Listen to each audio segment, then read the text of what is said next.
pote. Le décor aujourd'hui il est pas très dev, hein. Tu vois, il n'y a pas de clavier, il n'y a pas d'écran, il n'y a pas de chaise roulante. Là c'est clairement la détente.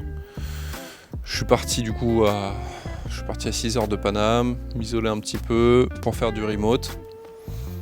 Du coup je prends un peu de temps pour step back sur ce qui s'est passé cette année. Tu sais, hein, en tant que dev on démarre toujours 200 000 projets, on n'en finit aucun. Moi je m'étais fixé un objectif cette année que j'ai réussi. C'était de faire cette chaîne, de faire 5 épisodes de Let Me Hack Better. J'ai appris pas mal de trucs. Aujourd'hui on est 700 sur la chaîne. Donc je pensais que ça vous intéresserait de vous dire personnellement ce que j'ai vraiment appris au cours de ces 5 épisodes. Et du coup on va essayer de savoir du coup tout ce que moi j'ai pu apprendre. Et puis qu'est-ce qui se passe pour l'année prochaine. Est-ce qu'on continue? Est-ce qu'on arrête? Est-ce qu'on va changer des choses? Est-ce qu'on va garder des choses? Et donc c'est tout de suite. Roulez!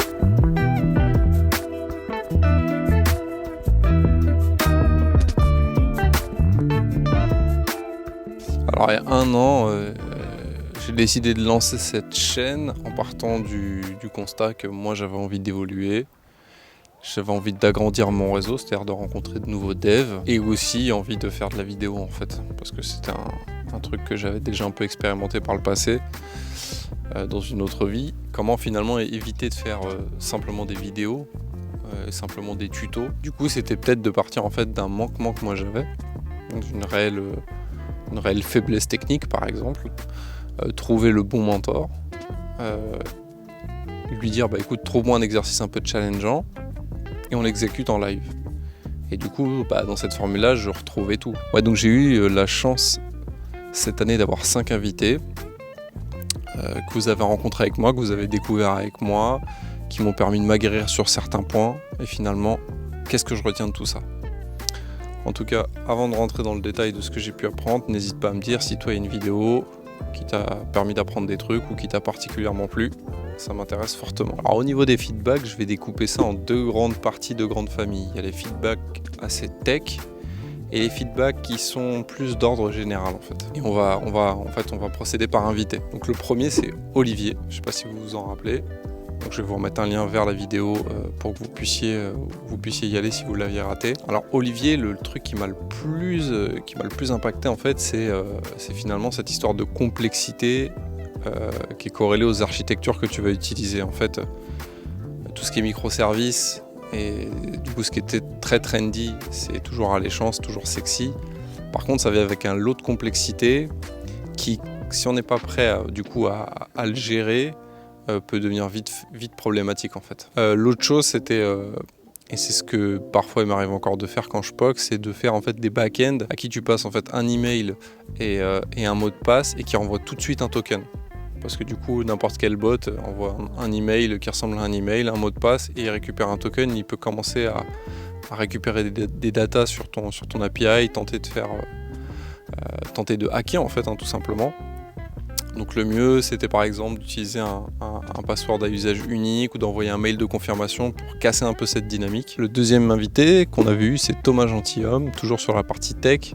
En fait c'était de penser lazy first, éviter de faire en fait des fonctions qui vont aller fetcher 300 000 trucs, mais plutôt essayer de découper et laisser la possibilité en fait à l'utilisateur de cette fonction, au consumer, d'aller chercher ce qu'il a besoin quand il en a besoin, de mettre en pause l'exécution de la fonction. Et ça, on a vu ça avec les générateurs. Du coup, je vous mets le lien en haut.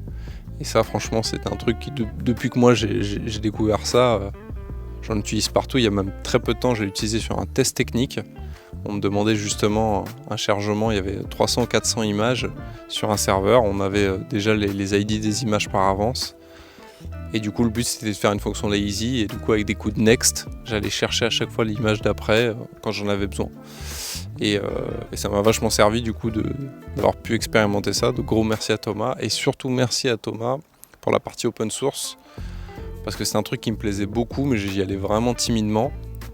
J'avais déjà fait quelques tentatives mais Thomas il a pu vraiment me pousser un peu plus dedans avec le projet Nsecure. Je vous mets un lien dans la description. Et vous l'avez vu dans les différents lives que j'ai pu faire en open source, il a souvent pu intervenir, donc grand merci à lui pour ça. Ensuite, il y a eu Romain Lons, que j'ai rencontré grâce à Thomas. via la communauté IS Community. Et lui, l'enseignement, c'est en fait on va pas recoder la roue. Et pour ça, il me l'a pas dit directement en fait, il m'a pas donné ce conseil-là, mais en me montrant en fait comment on pouvait utiliser un outil, il m'a montré que du coup c'était possible. Et cet outil c'est Adonis.js, et donc c'est cette idée que quand tu fais un service web, tu as toujours les mêmes problématiques qui reviennent. Et si tu vas faire une API, tu auras des problèmes d'authentification, tu auras besoin de te connecter à une base de données, etc. Et plutôt qu'aller mettre de la glue entre 50 nodes modules, utilise une stack qui te permet de faire tout ça rapidement. Et donc c'est Adonis.js. Et donc oui, finalement, ne recode pas tout toi-même, parce qu'en plus, la couche de glue que tu vas devoir mettre, elle est dangereuse, parce que dans cette couche-là, tu peux introduire des erreurs, et c'est aussi une couche que tu dois maintenir. Et en plus, petit point spécial pour Adonis, c'est qu'il a une batterie de choses qui sont disponibles, mais tout n'est pas chargé de base. C'est à toi de charger tes modules en fonction de ce dont tu as besoin. Enfin, le dernier invité qu'on a eu, c'était Lionel Dulou, que j'ai rencontré du coup via mon job chez Payfit. Qui nous a parlé de TDD. Alors moi, la première chose que je peux vous dire, c'est qu'après avoir travaillé chez Payfit avec Lionel et fait ce workshop avec lui, j'ai enlevé de ma tête une idée que TDD c'était usine à gaz. Moi je faisais en fait du test first, c'est-à-dire je commençais à écrire mes tests, mais j'avais pas cette approche vraiment TDD comme lui me l'a montré, où on part vraiment de en écrivant les tests, on se pose la question de l'implémentation, on se re-challenge, on s'imagine utiliser le package ou la librairie qu'on est en train de faire. Et ça, c'est un gros plus. Et franchement, j'ai kiffé tous les invités que j'ai pu avoir, mais celui qui m'a donné le plus d'impact, c'est clairement lui en fait. Parce que depuis, j'ai vraiment changé toute ma façon de penser les choses. Et aussi, je peux dire que même j'ai fait du Swift, du Rust cette année, et qu'à chaque fois, du coup, j'ai essayé de garder cette approche parce qu'elle était vraiment très très forte, et ça me donne beaucoup plus de confiance dans ce que je livre à présent. Et donc ouais, c'est cette idée que tant que tu testes, ça te coûte rien en fait. De t'imaginer une implémentation où tu appellerais ta fonction avec 3 arguments, ou finalement non, un argument plus ensuite un objet, parce qu'en fait et puis je l'appellerais comme ça, non je l'appellerais comme ça, mais si je lui passais une autre classe en paramètres qui faisait ci, qui faisait ça, enfin tu peux... Ah non, finalement je vais l'utiliser comme si c'était un générateur, et du coup tu peux voir tout de suite ce que ça donne, et pourtant ça t'a rien coûté puisque tu as changé 3 fois d'interface en tant qu'utilisateur du code que tu es en train de produire, mais par contre tu n'as rien codé. Alors que si tu avais commencé à une implémentation, tu passes dans les tests, tu vois que c'est en fait un peu problématique à utiliser, tu reviens à ton implémentation et du coup ça n'en finit jamais. Là, je trouvais ça vraiment brillant. Gros merci à toi Lionel aussi. Ensuite, on va parler des feedbacks moins tech, plus d'ordre général. Donc j'en avais déjà donné un en disant que Thomas il m'avait un peu poussé dans l'open source, mais il y a un invité dont on n'a pas encore parlé, c'est Djibril, qui est venu nous faire un workshop en Rust. Du coup, je vous remets aussi le lien là-haut. Donc du Rust, ça peut paraître tech, mais il n'y avait pas que ça en fait. En fait, c'est que la pratique des autres langages, ça élargit ton champ de vision. Moi, cette année, j'ai fait du JS et du TS parce que c'est ce que je fais dans mes jobs, mais j'ai fait aussi du Rust, du Swift et du OCaml, et ça m'a vachement ouvert l'esprit, et notamment en Rust, les structures récursives se font pas comme ça. Du coup, tu as une technique pour ça, je vous laisse aller regarder ce que c'est. Et du coup, ça me laisse penser à quel point c'était optimisé comme langage par rapport à d'autres langages où tu te soucies pas de cette question, c'est l'interpréteur ou le compilateur qui gère ça pour toi. Donc voilà, c'est juste penser qu'en fait, ce qui nous paraît évident au quotidien l'est pas forcément. Et ça, c'est assez cool. Et donc au global, ça me montre qu'être curieux, c'est cool. Et qu'on trouve aussi toujours des gens quand on est curieux pour nous accompagner. Il y a une phrase que j'ai entendue qui disait lorsque l'élève est prêt, le maître apparaît, quoi. Donc dès que tu es vraiment prêt et motivé à faire un truc, il y a toujours quelqu'un en fait pour t'aider et te faire passer à la next step. Et donc tout à l'heure, j'ai aussi parlé de Thomas Gentilhomme qui m'a poussé dans l'open source. Et donc se pousser dans l'open source, c'est aussi un moyen d'aller chercher des techniques d'aller chercher des skills qui sont pas techniques pures, mais par exemple l'expression écrite en anglais, ça permet aussi d'agrandir le réseau. La deuxième chose que je retiens aussi beaucoup, et ça c'est encore un grand merci à Thomas, c'est que l'esprit de communauté en fait c'est important. Au niveau du coup francophone, il y a ce qu'on appelle la IS Community, un serveur Discord. Du coup je vous remets le lien dans la description, et moi ça m'a permis franchement de rencontrer plein de gens exceptionnels. J'ai pu avoir des feedbacks sur mes vidéos, j'ai pu rencontrer Romain Lantz, Targos et lui poser plein de questions sur Node, toujours prêt à répondre. Merci aussi à lui. Il y a tout un tas de gens motivés qui, quand tu poses des questions, prennent le temps de te répondre. Et puis toi, à force, quand quelqu'un pose une question, tu donnes aussi des réponses quand tu les as. Et ça, c'est hyper important en fait, de pouvoir être backup. Quand tu vas faire un projet, tu vas pouvoir le partager avec des gens qui vont te faire des vrais retours critiques, qui vont vraiment te faire grandir. Et ça, c'est un truc qui est magique qu'on a dans le dev et qu'il ne faut pas perdre. Donc voilà, rendez-vous sur ES Community si tu as envie d'en savoir plus. Au global, qu'est-ce que ça fait d'apprendre avec des mentors ? La première chose, c'est que c'est un gain de temps énorme en fait. C'est pas juste du temps parce que tu as la connaissance plus vite, mais tu es sûr que cette connaissance elle a déjà été battle test.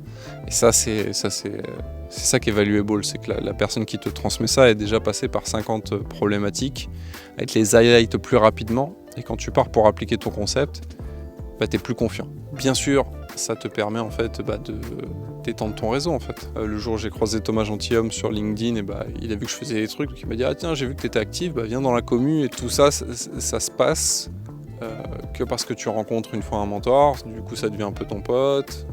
Voilà, et il dit tiens, sur Twitter j'ai tel ami qui fait telle autre chose, etc.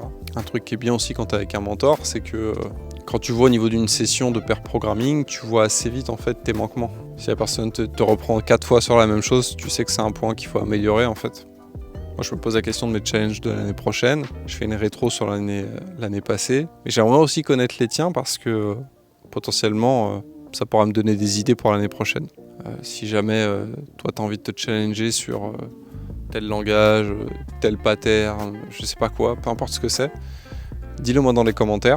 Ça me permettrait de pouvoir mieux axer ma recherche de mentor pour l'année prochaine en fait. Bien évidemment, ça ne fonctionnera que si moi j'ai une zone à combler, parce que c'est vraiment la base du truc, c'est que pour que ce soit vraiment intéressant et que je sois vraiment dans la difficulté, c'est de trouver vraiment des zones de faiblesse de mon côté. Et je suis sûr qu'on a des choses en commun et que du coup ça peut aider tout le monde, quoi. Si je te demande ce que tu as envie de faire l'année prochaine, c'est que pour moi, l'année prochaine, on continue avec Let Me Hack Better. On continuera aussi avec les formats live, où je vais commencer à travailler sur un nouveau projet open source, mais je vous en dis pas plus. Peut-être sur les réseaux, vous avez commencé à le voir, mais je travaille sur un nouveau projet. Du coup, l'année prochaine, il y aura pas mal de live autour de ça. Et donc l'année prochaine, au niveau de mes challenges, j'espère peut-être trouver déjà des intervenants un peu plus internationaux. Donc voilà, peut-être des gens qui parlent en anglais. Donc des gens qui viennent de partout en fait. On essaiera de sous-titrer tout ça. Peut-être pas à chaque fois pour la sortie de la vidéo, mais au fur et à mesure. Peut-être plus d'épisodes. Donc on en avait fait 5 cette année, peut-être 10 l'année prochaine. À voir, hein. C'est peut-être un challenge. Et peut-être, ça va dépendre du coup, et là ce sera pour les invités français, les faire venir au studio tout simplement, pour échanger avec eux, les voir en vrai, pouvoir avoir un moment un peu plus déconnade quoi. Je pense que ce serait cool. De mon côté, il faudra que je change un peu mon setup pour pouvoir les accueillir, mais ça me challenge pas mal et j'ai envie de voir ce que ça va donner quoi. Et sinon, finalement, on a passé une année ensemble, on est quasiment 700 maintenant. C'est plutôt pas mal. Et n'hésitez pas à me dire ce que vous faites en fait dans la vie, quelles sont les technos que vous utilisez. Mais ça m'aide à mieux vous connaître et puis voilà. N'hésitez pas à venir me checker sur Twitter, sur Instagram. Si vous avez des questions, j'en reçois de plus en plus. Tant que j'ai du temps pour y répondre, j'y réponds. Donc n'hésitez pas. Prenez soin de vous les loups. Ça m'a fait plaisir de vous revoir. Tchuss. Et le temps d'aller piquer une tête, je pense. Je suis aussi en train actuellement de faire le cours de Dan Abramov, Just JavaScript. Si ça vous intéresse d'avoir une review de ça, comme j'ai fait une petite review de Algo Expert, n'hésitez pas. Et à côté, je lis aussi le bouquin de Sean. Je te trouve le nom de ce bouquin. The Coding Career Handbook. Voilà, de Sean Wang. Le décor est cool. Le décor est cool. On peut pas se le cacher. Le décor est cool. N'hésitez pas, prenez soin de vous. Ciao, ciao.